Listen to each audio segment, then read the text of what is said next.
అమ్మ నెక్స్ట్ ఎలక్షన్స్లోని చంద్రబాబు నాయుడు వస్తే బాగుంటుంది అనుకున్నారు, జగన్మోహన్ రెడ్డి వస్తే బాగుంటుంది? జగన్ బాబు వస్తేనే మాకు మేలు జరుగుతుంది అనుకుంటున్నాం. చంద్రబాబు నాయుడు గతంలో చాలా పథకాలు ఇచ్చారు కదా, దాని గురించి.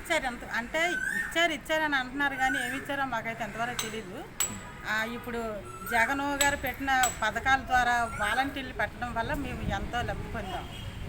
అతను పెట్టిన నవరత్నాలన్నీ ఇవి పెడుతున్నారు జగన్ గారు అని వాళ్ళు ప్రతిదీ మాకు ఇంటికి వచ్చి చెప్పి మరి మా దగ్గర నుంచి ఆధార్ కార్డులు అవి పట్టుకెళ్ళి ఆ సచివాలయాలకు ఇచ్చి మాకు చేయూతలు అమ్మఒళ్ళు అవన్నీ బాగా అందినాయి అన్నమాట వాళ్ళ వల్ల.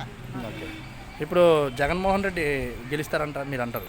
జగన్ గారే వస్తారు. ఓకే, ఇప్పుడు పవన్ కళ్యాణ్ బీజేపీ పొత్తి పెట్టుకుని వస్తున్నారు కదా చంద్రబాబు నాయుడు, మరి గెలిచే అవకాశాలు ఎక్కువ ఉన్నాయి అంటున్నారు, దాని గురించి? అవన్నీ అయితే మాకు తెలివి కానండి. మరి ఒకప్పుడు అదని ఇదని చెప్పుకున్న వాళ్ళు ఆలే, ఇప్పుడు ఏవేవో చెప్పుకున్న వాళ్ళు ఆలే.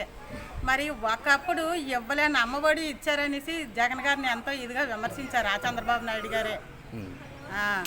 సో ఇప్పుడు రాష్ట్రాన్ని తాకట్టు పెట్టేసి ఇస్తున్నారు, మరి అప్పుల్లోకి వెళ్ళిపోతుంది అంటారు, దాని గురించి?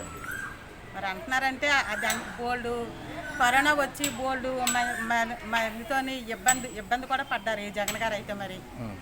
మరి అవన్నీ నెట్టుకొని వచ్చాడు కదా ఒక అన్నదమ్ముడిగానే. విశ్వాసం ఉన్న అక్క చెల్లెమ్మలం అయితే అతన్నే గెలిపించాలి.